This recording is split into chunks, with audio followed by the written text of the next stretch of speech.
Good evening and welcome to Press Play. I'm your host, Cedric Fisher. We are doing a unique show this evening. We're going to be joining a Zoom event with La Musica Moro, which is put on by muralist David Blancas of San Antonio. It'll feature some music legends like the great Beverly Houston. It's African American Music Appreciation Month, for those of you who didn't know. And we want you to follow along in this particular event. We are joining the event with a handful of other musicians and musical folks in town here. You can find Press Play at Black Video Network, all one word, on YouTube. You can also like our Facebook page, Black Book Studios, and we will join you after the event to talk to you about what's coming up next. Hello, this is Cornell with Frost Bank. Hi there, this is Terry with Frost. Good evening, this is Franklin. This is Robert with Frost. Hello, this is Rosemary with Frost Bank.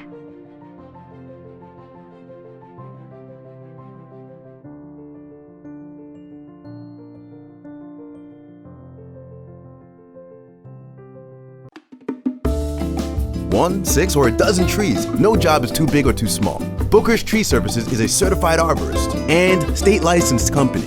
On the ground or in the air, we are here to take care of all your tree needs, from stump grinding, tree pruning, tree trimming, tree removal, and much more. Call the professionals to help manage your commercial or residential needs. Don't let your trees make you nervous. Call for a free estimate today at Booker Tree Service, 210-657-8085.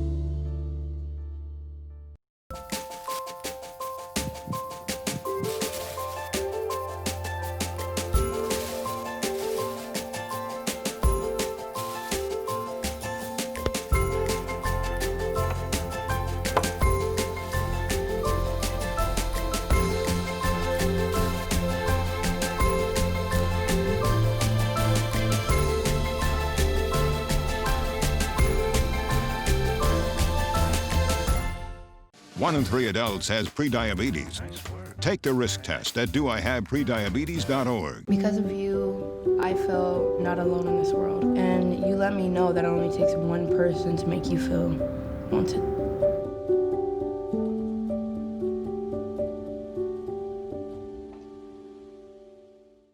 One in three adults has prediabetes. That means it could be you, your favorite brother, your other brother. Yes. You, your football buddy, your football buddy. You, your plumber, Breathe right into your foot. your plumber's masseuse. Yes. You, your dog walker, your cat jogger. With early diagnosis, prediabetes can be reversed. Take the risk test at doihaveprediabetes.org. Does your life matter? Education, health, and finance can determine your future and explain your past. Pick up the latest edition of Black Life Texas Magazine, a monthly outlook on life with an African American focus. Life is what you make it, so live it in the black.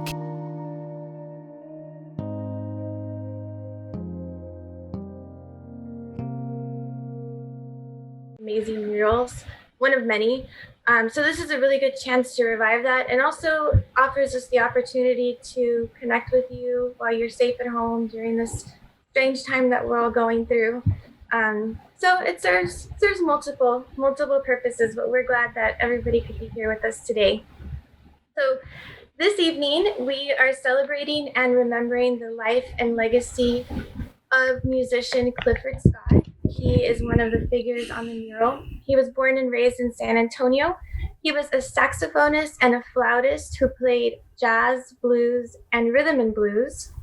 In 1956, he performed the saxophone solos for Bill Doggett's Honky Tonk Part 1 and Part 2 on King Records, which became an international hit song, and it provided him with the nickname Mr. Honky Tonk.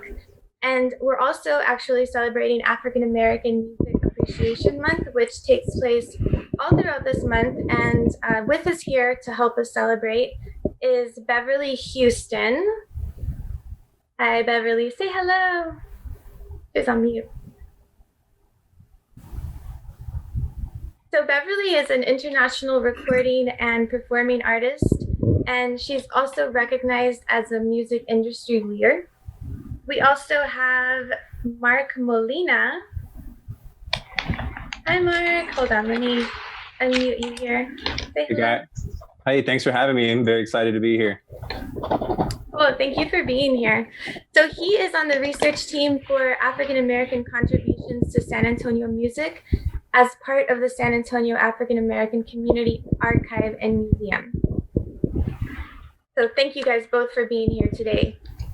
I am Melinda Gonzalez, and I work with Westside Development Corporation, who is working alongside David to help him fundraise for the mural. And we also have Mark on the line, who works with Westside Development Corporation as well. Say hello, Mark. And we also have Andy, and I want to introduce you guys to him. So he's our newest addition to the WDC team. He is interning with us over the summer. He was supposed to be in Nepal right now, but he's in San Antonio working for WDC. So say hello, Andy. Hi, everybody. Thank you. All right. So we do want to talk a little bit about donations. This is a fundraiser. And so in an effort to raise funds for the mural, there are some links in the comment section where you can donate. It's David's Venmo at David-Blancas, and then his PayPal should be on there too. You can also do it through Facebook, or you can visit lamusicamural.com and donate through there also. There's some really cool sound just went all the way down. I can barely hear her. You think it's her? Being able to purchase mic on a now? brick where you can put your name on it or the name of your family. It's probably her. Or you can purchase some sections that are actually on the mural and put like the name of your business or the family name, whatever it is, but that'll actually be on the mural. So check that out later. And also feel free to interact with us on either Zoom or Facebook. Actually, just Facebook, because we're all here on Zoom right now. So, and if you're on Zoom with us, feel free to interact live because we're all here. Keep in mind, for everybody that is on Zoom, just housekeeping, I'm going to go ahead and unmute everybody. And I do ask that you keep yourself muted if you're not talking, just so that we can make sure to hear everybody well enough. All right, so you can see David. David, do you want to say hi? Where are you? He's actually painting. He always paints. Hi, David. Hold on, let's see what we got. All right, there you go. Hi, how are you? Hi, am I still muted? No, you're good. You are not. You can hear me? Yeah, we can hear Okay. you. Hi, everybody. Well, thanks for joining us. So, David Blancas, do you want to talk a little bit about yourself and the mural and how you came to be here? yeah. So, this mural was originally completed in 2009. So, like Melinda mentioned, nothing lasts forever, and it's certainly faded. So, we're going to continue the efforts of the mural that we had targeted finishing it sometime in the fall, but now considering everything is kind of in flux, considering the new protocols and as cases rise, I think we're going to probably continue to do it this way. Hold on. Can you hear me? Yes. Sorry. Okay. But yeah, so this mural was done in 2009, and now it's going to get a whole new version of it. It's going to be restored. Well, not so much restored, it's redone completely. But it'll all be done in studio here. And these episodes give us the platform and format to share with everybody the process as well as continue the fundraising efforts. Thank you. And we also, at the beginning of every episode, stay with us, David. Don't go anywhere. Don't go. Okay. Okay, I'll wait. So at the beginning of every episode, I also like to talk about the process of how you're going to get that mural that you're painting onto the wall. That is going to be, how are you going to get it up there? Okay, so originally it was done on site, on this very scaffold right behind me. up and down for 6 months. This time it's going to be done on polytab. So the material behind me, a sample of that is this jukebox behind me. So it's all done on these on 5-foot sections, 5 foot wide, depending on the height of the artwork, on polytab material, finished out in studio. Then it will be eventually installed on site on the mural, covering the existing mural with the entirely new one. Cool. And what was that called again? Polytab, right? It's called the material's called polytab. Some people call it the parachute cloth method, but that's not really. I don't think anybody uses it to jump out of planes. That's just what they call it. But it's the polytab mural method. Yeah. Cool. And then tell us a little bit about the jukebox behind you. What's going on with those sections that are empty? Okay, so that's another. Yeah, so that's another component of the fundraising efforts. We conceptualized something that, again, we're kind of integrate within the theme of music. So it occurred to me that a jukebox would be another ideal way to kind of, again, have this level of sponsorship. So the sponsorship of those would involve the patron, the sponsor, or the business. They would be featured on the jukebox there, and there's 24 slots on that. Cool, awesome. And we've had 2 people sponsor, right, or 3? The 3. Right. So there's 3. So there's still 21 spots left there. Cool. So awesome. So we'll be fundraising all throughout the end of the year, and this is also support Westside Development Corporation. And what we do primarily is we work with small businesses on the West Side. So a lot of what we're doing right now is helping them apply for funding. So I'm just going to plug this right now because I'm going to do it. But if you haven't applied for something called the Paycheck Protection Program or the Economic Injury Disaster Relief Loan, contact the Westside Development Corporation and we can help you with that, because it's basically free money that's sitting out there because of all the COVID situation. So if you have a small business, this is a good chance for you. Okay, that was it. All right, so now I'm actually going to turn it over to Eva, who will interview our amazing audience. Our amazing people that we have here with us to interview. And so I'll turn it over to you, Eva. Hi there, everyone. Good evening. Can you hear me? Yes? Give me a thumbs up. Yes, fantastic. Yay. All right. So we've got with us today both Beverly Houston and Mark Molina joining us for our episode featuring the life and legacy of Clifford Scott. Beverly Houston is a well-recognized international recording and performing artist, and all of her hard work and dedication in the music industry has led her to honors including the San Antonio People's Choice Award for Top R&B Artist, 8-time San Antonio Current Music Awards, also Outstanding Texan Award, and inductions into the San Antonio Women's Hall of Fame and the Texas Women's Hall of Fame. So thank you, Beverly, for joining us. Thank you. Mark Molina, doctoral candidate, has completed extensive research on the African American contribution to San Antonio music as part of the San Antonio African American Community Archive and Museum. So thank you. His documentation includes the evolution of Black music traditions here in San Antonio from 1867 to 1937, and the compilation of a playlist of all the sound recordings by Black musicians that took place here in San Antonio from 1928 to 1937. And that's available on Apple Music, and we're going to make sure to get it to everybody who's joining us here today. So thank you, Mark Molina, for joining us. Thanks, Mark. And thank you guys for having me. All right, Beverly, we're going to start with you today. Will you please share with us how you met Clifford Scott and were able to spend time with him as a musician? Thank you, Eva, and again, thank you to the crew. Really happy to be here. Eva, during the 1960 era, I was introduced to Mr. Scott by my uncle, Sam Moore Jr. My uncle Sam, a fellow musician, was a guitarist who started his band called The Junior Moore and the Bobsters. When Mr. Scott would fly back home between tours to visit family and friends, he would sit in as a guest artist in my uncle's band. And of course, I never missed it. I was right there. Awesome. Oh, wow. So you, when people say they've grown up with musicians, you grew up with Clifford Scott. Yes, I did. Oh, wow, wow.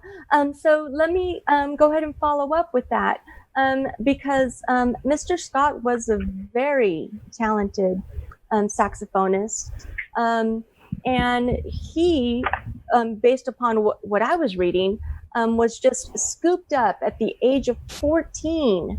Will you tell us about some of the musical greats that Scott had an opportunity to perform with?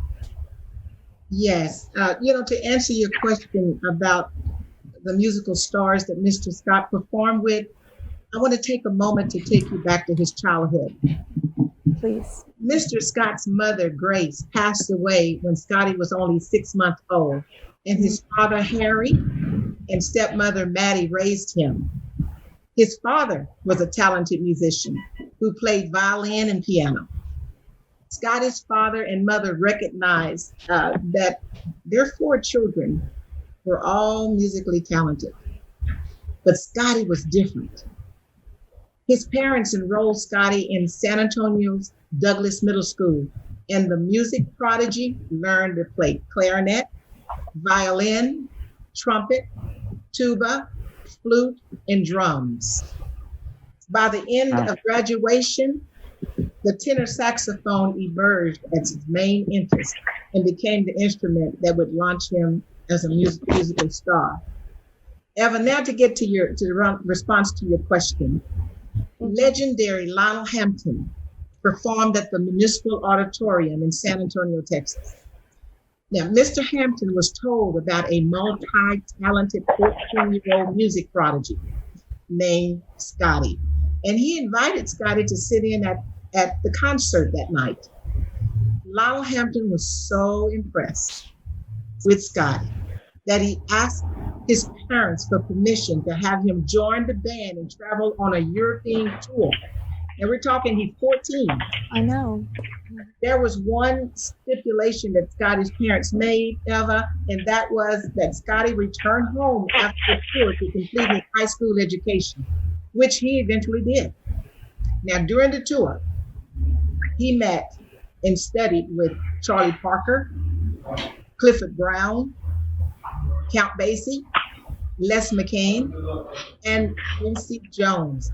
And in the process, he also found time to study music composition, arranging theory at Harnett Music School in New York. He would later perform with popular organist Bill Doggett, and later with Little Richard and Fats Domino. Scott was heavy. Mm-hmm. Oh, yeah. That's, again, right? Just an immense talent and treasure from the very beginning. Thank you for sharing all of that with us, Beverly, giving us the background of the young years of Clifford Scott. And we also have with us today Cedric Fisher, Black News Network. Thank you for joining us, Cedric Fisher. Would you like to have a question for Beverly today? Oh, sure. First of all, thank you for having us on the show this night. And we are in the process. Sorry about that. We're getting to you. Okay. All right. Do we have Melinda? Do we have him unmuted? No? What happened there? Oops. There we go. All right. Thank you so much for joining us. Do you have a question for Beverly today? Yes. Can you all hear me okay? Yes. Great. Thank you for having us on your show tonight. We appreciate it. We also have been celebrating African American Music History Month We obviously know Beverly. She's been a San Antonio legend for years, although she's international and the world gets to enjoy her. I guess my question for Beverly and or David might be, how does COVID or how has COVID affected your touring? Maybe David, the mural, and is this new virtual environment the way things will work going forward? David? Yeah, I looked at it. Is that Mark? I looked into it, but it's... Mark, can I jump in? Mine's going to be short. Yeah, by all means, Beverly, go. It's been tough because we've had to do some special ranging, trying to perform social distance and masking. What a challenge. That's all I wanted to say, Mark. You can take it from there. Yeah, well, David and I, speak to, I guess, the situation. The mural project as a restoration effort was a grassroots effort from inception, really. So we were doing a lot of things in the community, reaching out to different organizations and ultimately, supporters and contributors to the restoration. And again, it was all very pedestrian. It was all very grassroots, activity based. And, come mid-March, things changed. So there wasn't a program back then. There wasn't a program, if you will, that was going on. So we had to, take the effort, and it evolved into this. So we're trying to, do our best to not only provide entertainment and creativity to the community, but also keep them safe. It's not getting any better seemingly. So yeah, it's been a challenge, but we're trying to do our best. Thank you. And if I could add to that this has maybe been a while coming, but technology has been the way to reach a large audience. Well, this seems to be the only way now to connect, to continue the momentum as an artist, as a creative, connect the community safely via the internet. So it was just the evolution of what had to happen. Yeah, we've all had to adjust and pivot and adapt to this new norm. Yeah, exactly, Cedric. Yeah. Thank you. Sure. Get back to painting. Okay, get back to painting already. There we go. It's looking, the painting is looking really good. It's looking really good. All right. So Mr. Mark Molino, I've got a question for you, right? Because Beverly was sharing with us again some of those musical greats from when Clifford Scott was growing up. And Clifford Scott, he's growing up in 1930s and 1940s San Antonio, right? He was born in 1928. What is your research tell us a little bit about the African American community in the 1930s and 40s? Yeah, that's a great question. Thank you. Well, it's in between the two world wars, and so San Antonio has attracted a lot of jobs for African Americans, and there's a growing middle class movement, within the African American population in San Antonio, and with that, I would say a big, investment in leisure as well as a high level of cultural production. And during the late 20s and during the 30s, I would say that the African American community in San Antonio is in the midst of a sort of cultural renaissance. And because we really just have the outpouring of several different, musical traditions, from blues to jazz, to spirituals. And jazz is also kind of in the 1920s is really taking a hold of San Antonio. And we had the first Black jazz bands in 1922 with Millard McNeil and the Southern Melody Boys. And in 1926 is the first year that an African American band plays at a white hotel, at the Gunter Hotel, with Alfonso Trent.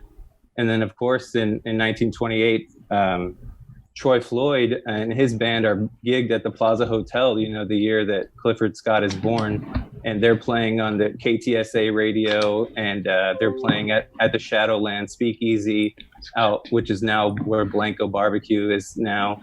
And so we have a huge, outpouring of music at this time. And at the very time, the recording industry as well is making its way into San Antonio. Right. So it sounds like a trailblazing time, right? This time period in which Clifford Scott is, first forming his music. So let me just, because you mentioned it right now. So let me follow up with you just real quick. Sound recording, right? I mean, does San Antonio have an exceptional history when it comes to sound recording? Yeah, from what it seems like, I would certainly say so. From 1928 through 1937, over 200 recordings take place in San Antonio of African American artists of all different styles. Of course, jazz and blues, but San Antonio, is kind of a melting pot, and so these recording people can come down here and record, Mexican American ensembles. They can record Eastern European, German and Polish music, and they're also all booking all these people in hotel rooms and at beer gardens and recording them all in the same day. Just everybody coming in and having a session.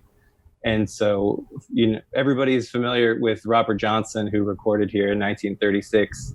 And his recordings go on to be, integral to the development of rock and roll in the 1960s and 1970s. But we see that the decade before he gets here, that there's local musicians who are blazing the way, like you said, for his arrival, a decade later. Mm-hmm. Mm-hmm. Thank you. Mr. Fisher, do you have another question for our guest speakers today? I do, absolutely. This one's for Beverly. He muted again. He has to unmute himself. Oops. There we go. Can you guys hear me? There we go. Yes. Am I live here? Okay. This question's for Beverly. Beverly, you and Clifford Scott obviously have a lot of history together. What's your fondest memory of Mr. Scott? Thank you for that question. Because it has to be the last 8 months of his life. He performed only with my band and my uncle's band. So we had a chance to see Clifford, who was very sick at that time. He was weak, but let me tell you, when he put that saxophone to his lips and he blew, you could not even tell. It was such high energy. Mm. So that is something that, I can't ever forget, because he passed away on April the 19th, 1993.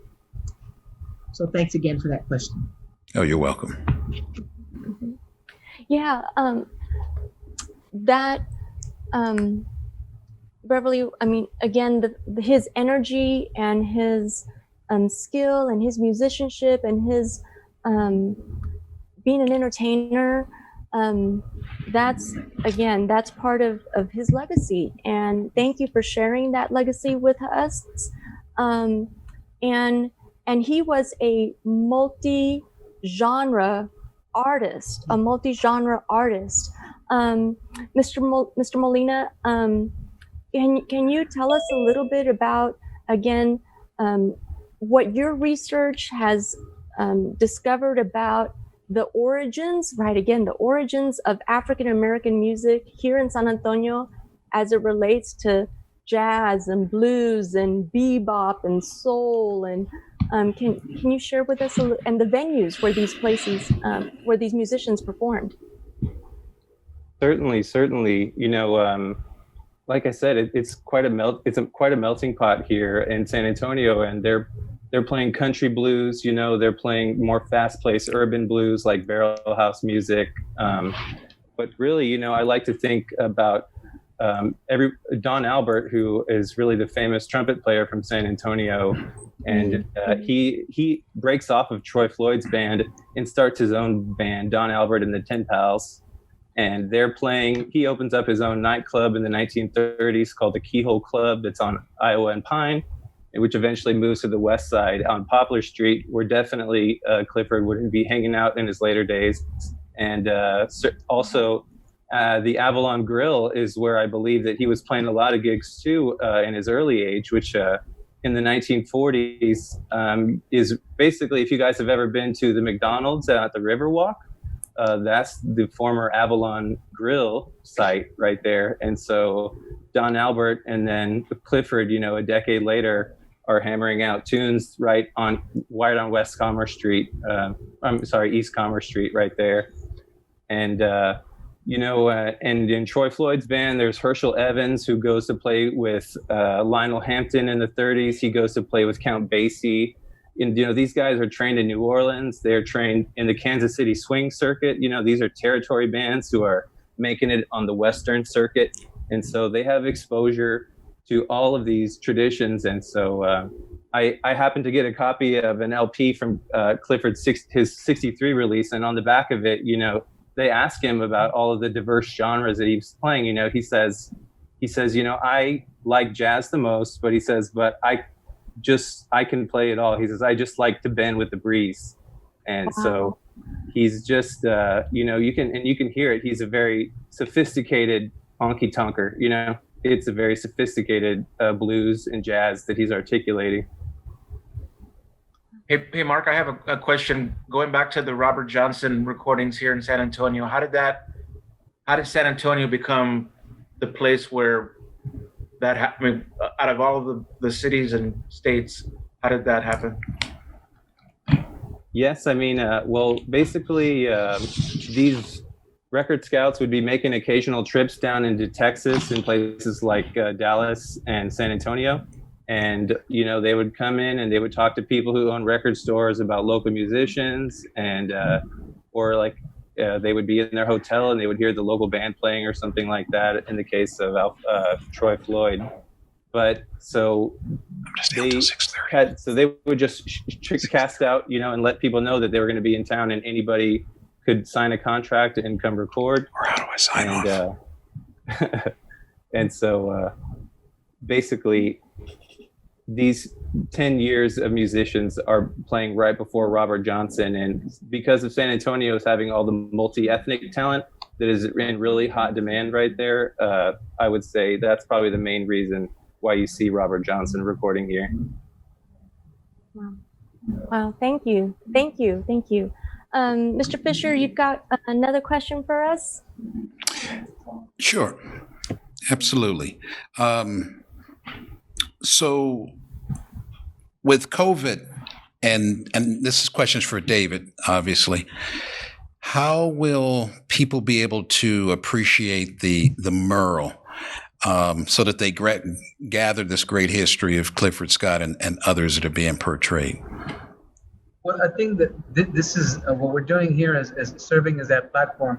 It's one thing to paint it, but if you don't know the stories associated with it, why these musicians are featured, then they'll certainly fade from history. And it's more than just painting images on a wall. The stories aren't told and shared. It's not going to have the longevity and the history will cross. Mm-hmm. Okay. So that's why I'm really grateful to everybody that comes and speaks, because I personally didn't, other than Manny Castillo, I didn't know these musicians. They were before my time. So it's certainly a responsibility and a privilege to paint them, but I don't think these words shouldn't come from me. I didn't know them. They should come from the family members, certainly colleagues and other musicians that play with them and still play their music. So if they decide to shelter us at home again and folks won't be able to get out, will there be some way online people can capture and gather all this history, hear these great stories? Yeah, as it seems, we're becoming a variety show of sorts, as improvised as it is. and we're definitely documenting and recording all these stories shared. So we're hoping that at the end of all this, we can put all together in some sort of a documentary of sorts, or certainly some kind of video segments that will tell all these stories on one package per se. But for now, we're going to do one run. There's 10 musicians on the mural.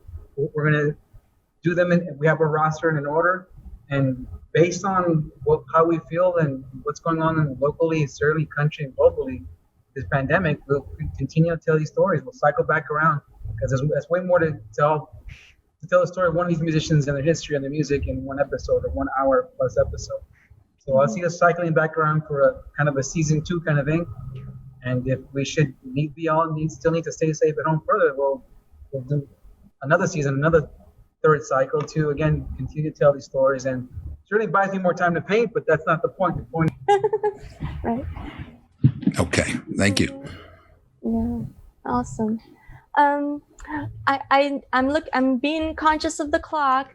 Beverly, I have a question, one last question for you, because I really want to get at this idea of what we've kind of been sharing, and what David kind of expressed right now is the legacy aspect, right? The legacy aspect as to these musicians, these icons being with us. What would you say was Clifford Scott's contribution to the San Antonio music scene, and what kind of legacy does he have for today's new young generation of San Antonio musicians? You know, one thing about Scotty, he never forgot from which he came. You know, he was a musical giant that was known around the world, and he came home. And he always took time to come sit in with local bands and share his talent with us. He was always a gentleman, and he had such an humble soul. Now, we knew he had done all of these wonderful things because we read about him, but there was no bragging, there was none of that. You know, so he leaves that for us to just be as humble as he was. And then he leaves for saxophone players. I've worked with, I guess now, over 50 years with sax players. And now I'm telling my age, I didn't even go that far. So over 50 years, I've worked with saxophone players, and they try to mimic that saxophone tone that Scotty had, and that stage presence that he had, moving the saxophone, you know, from side to side and making gestures that he was going to present something that was spectacular. And as we all waited, Eva, he would incorporate Mary Had a Little Lamb in a jazz mix. I mean, all those kinds of things. And it was just unbelievable, his imagination in music and the things that he would come up with. So we remember that. Mm-hmm. And so we're trying to incorporate all those wonderful, you know, those wonderful things that he did and how he carried himself. So that's going to be the legacy for musicians, I think. Wow. No, thank you. Thank you for sharing.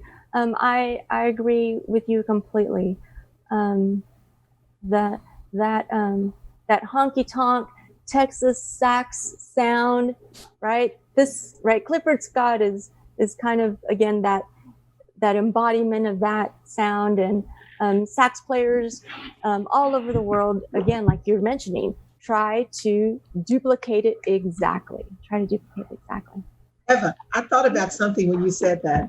Oh, yes, I remember my Uncle Sam would say to Scotty, he made a comment to Scotty, and he said, hey man, if it ain't broke, don't fix it. So when he said that in 1991, Mark, you might be interested in this, under the record label New Rose, Scotty recorded a new album in 1991. And it was named Mr. Honky Tonk's Back in Town. And of course, you know, it included that hit song, Honky Tonk. So I like telling that story. because my uncle and Scotty shared that with me. So I wanted to share it with your Facebook audience. Oh, thank you. No, it's true. And not only is Mr. Honky Tonk back in town, but he's with us forever. Amen. He is with us forever. David's doing his part to keep, Clifford Scott with us forever. We appreciate both your time with us today, Miss Beverly Houston and Mr. Mark Molina. We appreciate your time with us today. Beverly, if our audience would like to connect with you some more, how do they get a hold of you? Real easy. You can Facebook me, Beverly Houston and Breezen, or just Beverly Houston. I should pop up somewhere. I'm going to give you a P.O. Box. It's on the Hotline Records. P.O. Box 236, Converse, Texas, 78109. And I'm going to even give you a telephone number you can call, 210-656-3104. Those numbers and the Facebook, you should be able to get in touch with me. And then if you, like I said, just kind of Google us, you should be able to find us. Oh, thank you. Thank you. What about you, Mr. Molina? Oh, he's going to unmute himself. I just there you go. So I just put my academic Twitter here handle on my username. It's @Molina_ENVHIST, short for environmental history.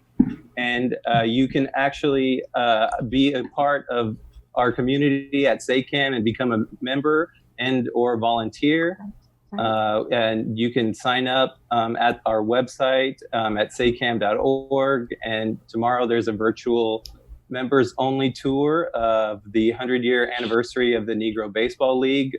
So if you sign up now in time, you can get and check that out. And we have digital exhibits and research papers on our website for SACAM, and you can follow us on social media as well. I believe the handles are Archive Museum for both Instagram and Twitter. Awesome. Thank you. Thank you. Thank you. Thank you. All right. We have just a few minutes left, maybe like 5 for question and answer from the audience. I'm not sure if we've got any from Facebook that came in or from our chat that came in.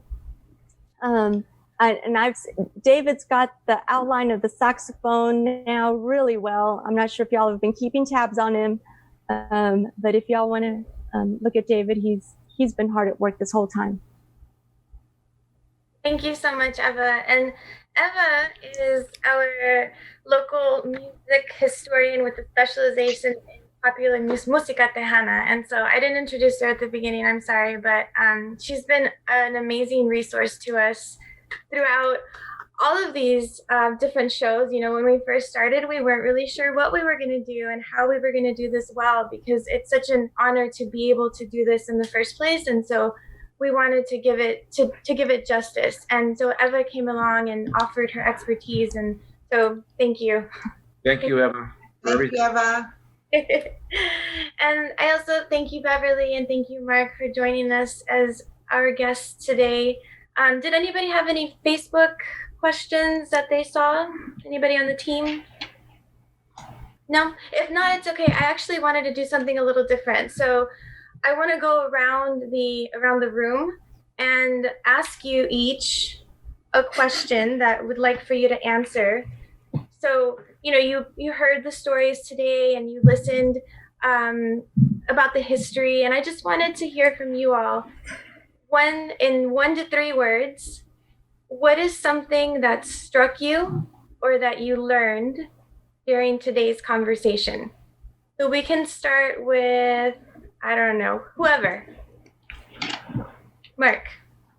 Yeah, no, there's obviously Mr. Johnson's history as a musician is everyone's familiar with it. So, and then also the mystery, if you will, behind kind of his legend and all of that. And there's just coincidentally, I want to watch a Netflix documentary on him. So Eva and I had been talking about, or actually I learned from Eva that he had recorded here in San Antonio. So not only did I learn that he had recorded here, but just kind of how that came about, which is fascinating.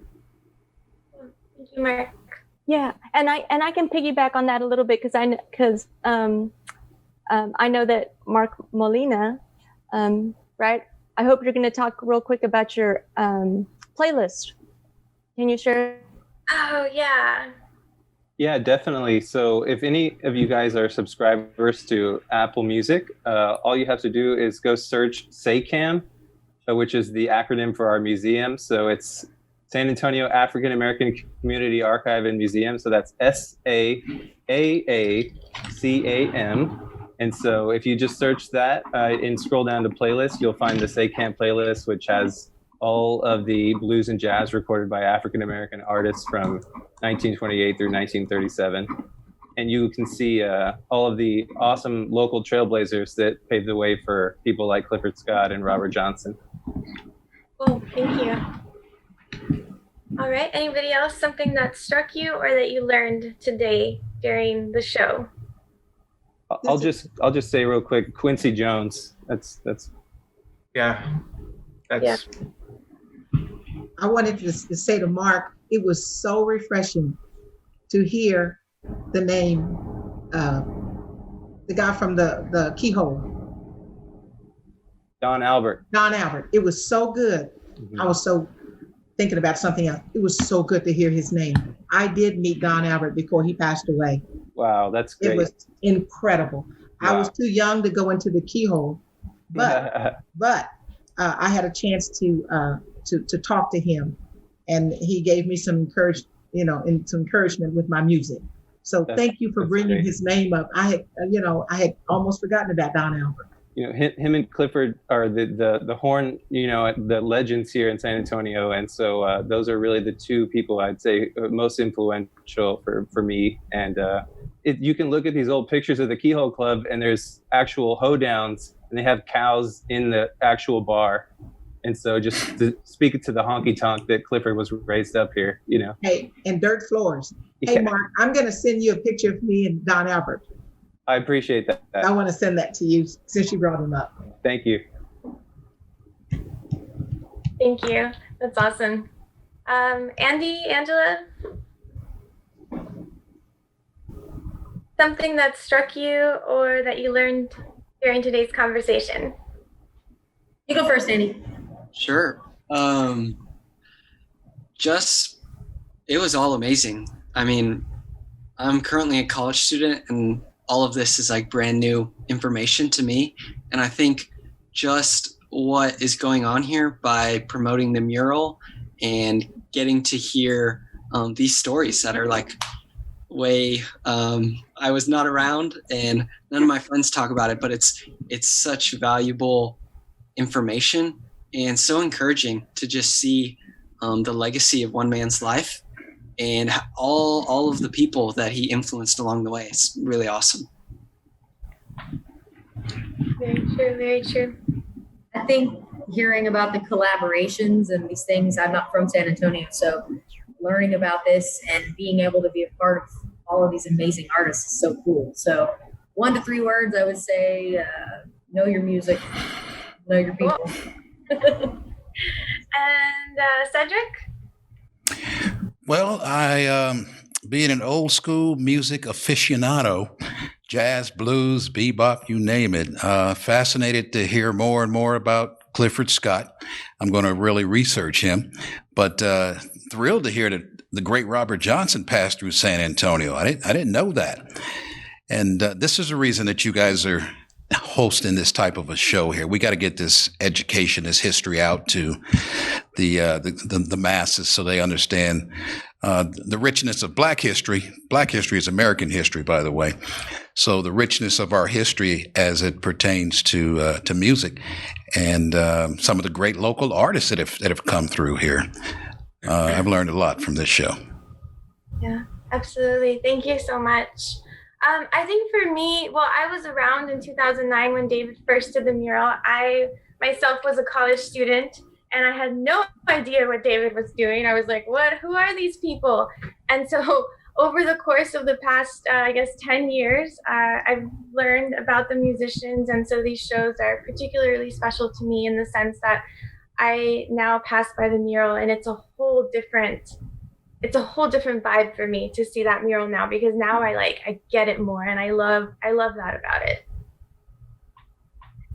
All right, so I think it's actually just about 6:30, so I want to end the show by thanking you, Beverly, for joining us here today, and thank you, Mark, for sharing so much of that history. It's very much appreciated. Also to David, if you want to just give us a last shout out, David. Thank you so much. And Cedric, thank you so much for joining us also. That added a whole new dimension that was totally cool. So you're welcome. Please subscribe to our channel, Black Video Network, all one word, on YouTube. Will do. Awesome. All right, guys. Well, thank you so much. This has been our 5th episode, and I appreciate also anybody that was able to watch us on Facebook Live. Thank you so much, and I hope you guys have a beautiful evening. Yes, be safe, everybody. Be safe. Wear your mask. Nothing to do this week? Don't miss another event. Go to blacksinsanantonio.com for our event calendar. The home of the largest business directory in San Antonio with an African American focus. Sign up today for our weekly e-blast and text message alerts. Help us make this a better community. Connect, empower, grow.